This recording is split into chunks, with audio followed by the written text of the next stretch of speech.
One of the highly rated shows from season 3 का finale अब premiered हो चुका है। वर्ल्ड वाइड पॉपुलैरिटी के बाद अब यह शो Amazon प्राइम इंडिया में MGM Plus स्टूडियोज के द्वारा अवेलेबल कराया गया है। फ्रॉम सीरीज अपने मिस्टीरियस प्लॉट और अपने अनोखे स्टोरी टेलिंग की वजह से ऑडियंस और क्रिटिक्स में काफी फेमस है। आज हम बात करेंगे सीजन 3 के फिनाले के बारे में और सीजन 4 के थ्योरीज और क्लूज के बारे में। तो चलिए बिना टाइम गवाए शुरू करते हैं।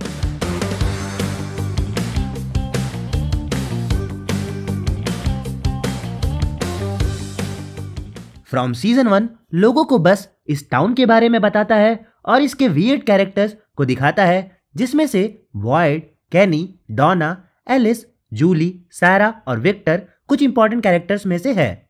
इस सीरीज के पायलट एपिसोड में ही हमें यह दिखाया जाता है कि एक फैमिली को रोड पर एक बड़ी सी पेड़ दिखती है। थोड़ी देर के बाद इस पेड़ के आसपास बहुत सारे कौवे आ जाते हैं, जिस वजह से इस फैमिली को एक विलेज में जाना पड़ता है दूसरे रास्ते की तलाश में। बट यह फैमिली इस विलेज से अब वापस नहीं जा सकती। यह विलेज के लोग, यह विलेज के क्रिएचर्स और यह विलेज से निकला कैसे जाए इस सीरीज की कहानी है।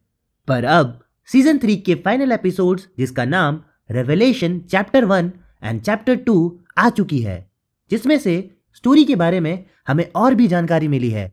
पहला, स्टोरी वॉकर। इस एपिसोड में हमें यह पता चला कि जूली एक स्टोरी वॉकर है जो इस कहानी के किसी भी फेज में आ जा सकती है। बट जैसा ईथन ने बताया कि वो आ जा तो सकती है बट इवेंट्स को चेंज नहीं कर सकती।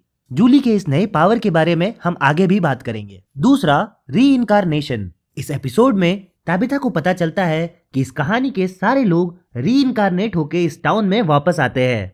इस केस में टैबिथा और जेड, जो कि पिछले जन्म पर क्रिस्टोफर और मिरांडा थे, वो यहाँ वापस आए हैं इन बच्चों को बचाने। इस सीरीज में कैरेक्टर्स अपने पिछले जन्म के हादसों को याद कर रहे हैं। यह स्टोरी सेंचुरीज से चली आ रही है और अपने आप को रिपीट कर रही है आफ्टर एवरी इनकारनेशन। इसका टाइमलाइन हमें ऑलरेडी देखने को मिल चुका है उन वॉल्स पे। जैसा कि फातिमा ने बताया था, their children because it promised them that they would live forever. इससे हमें यह पता चलता है कि वह मिल्कमैन, वह पुलिसमैन, वह नर्स और वह ओल्ड लेडी ने अपने बच्चों की कुर्बानी दी थी अपने इमॉर्टैलिटी के लिए। डील के हिसाब से इन्हें इमॉर्टैलिटी तो मिली but as a creatures. Third, energy.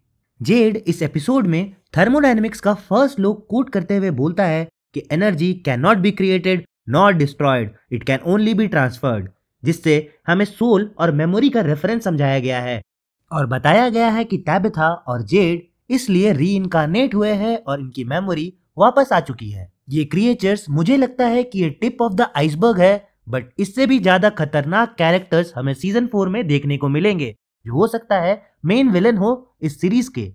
Finale हमें दो इंपॉर्टेंट क्वेश्चंस को आंसर करता है। पहला, एंकुई, और दूसरा वह बॉटल नंबर्स। एंकुई का मतलब रिमेंबर होता है। चिल्ड्रन चाहते थे जेड और टैबिथा उनका पास्ट याद करे और वो टाउन में किस लिए आए हैं उनका मकसद समझे। और दूसरा, वो बॉटल में लिखे नंबर्स, जो कि बैकवर्ड 2s और 7 थे और एक म्यूजिकल नोट्स थे, जो कि इंटेंशनली रखे गए थे उन कैरेक्टर्स को अपना पास्ट याद दिलाने के लिए और उन बच्चों को बचाने के लिए। Fourth, who are the original characters then. हमें ये तो कंफर्म है कि ये सारे कैरेक्टर्स री-इनकारनेटेड है, तो इसका मतलब ये स्टोरी के ओरिजिनल कैरेक्टर्स कभी ना कभी तो होंगे ही। तो वो कौन है, ये हमें शायद जूली के थ्रू पता चलेगा सीजन 4 में। As she is a story walker, तो शायद वो सेंचुरीज बैक चली जाएगी और इससे हमें पता चलेगा ये स्टोरी कहाँ से स्टार्ट हुई थी और इसके मेन कैरेक्टर्स कौन कौन है। शायद जूली, मैरियल और रैंडल वो सक्सेसर हो वो 3 चेन्ड बॉडीज के जो हमें उस खंडर में देखने को मिले थे, और शायद रैंडल वो चेन्ड आदमी हो जिसने जूली को पहचान लिया था। दोनों इस सीजन में काफी क्लोज भी दिखाए गए हैं और शायद अकोस्टा बॉयड की पत्नी हो, क्योंकि उसकी पत्नी भी एक्स मरीन थी और इनकी केमिस्ट्री कुछ जम रही है। Fifth, Julie connection and the yellow man. Episode के एंड में जूली को दिखाया गया जो कि फ्यूचर से आई रहती है। इसके बाल डिफरेंट होते हैं और इसके चेहरे पर स्कार्स होती है। ये अपने पिता जिम को बचाने की कोशिश करती है और बोलती है इस टाइम वह स्टोरी चेंज करेगी, बट वो ऐसा नहीं कर पाती है। और वो येलो जैकेट मैन उसके पिता को मार देता है। यह थी सीजन 3 की एंडिंग। येलो जैकेट मैन वही आदमी था जिसने जिम को वार्निंग दी थी अपनी पत्नी टैबिथा के बारे में, जब वह अपने बेसमेंट पर होल डिग कर रही थी। इससे हमें यह पता चला कि बॉय इन व्हाइट सच में टाउन की हेल्प कर रहा था, और वहीं दूसरी तरफ येलो जैकेट मैन एक इविल कैरेक्टर है। इस विलेज में इमॉर्टैलिटी का वादा शायद वो येलो जैकेट मैन नहीं किया हो सेंचुरीज बैक। टैबिथा और जेड के प्रेडिसेसर टाउन के एकमात्र कपल होंगे जिन्होंने इस सैक्रिफाइस से मना कर दिया होगा। 6, who is this kimono woman? Series ने अभी तक इस औरत के बारे में कुछ खास नहीं बताया है, बट एल्जिन को इस औरत ने फोर्स किया for rebirth of that creature, तो ये अच्छी तो बिल्कुल नहीं है। सीजन 3 में क्रिएचर्स के रीबर्थ के लिए एक आइडियल कंडीशन बनाई गई। टाउन में बर्फ पड़ने लगी और अचानक से फसलें बर्बाद हो गई। फातिमा प्रेग्नेंट हो गई आउट ऑफ द ब्लू और वो क्रिएचर का रीबर्थ हुआ। तो बेसिकली एविल टाउन और क्रिएचर की डील पूरी हुई। सीजन 4 में क्या होगा उसका हिंट हमें सीजन 3 में ऑलरेडी देखने को मिला है। बॉयड का कैरेक्टर असैसिनेशन होगा क्योंकि उसने गलत का साथ दिया जानते हुए भी।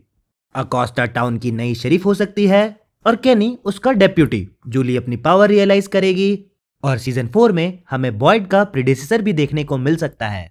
तो ये था हमारा from season 3 explanation and breakdown.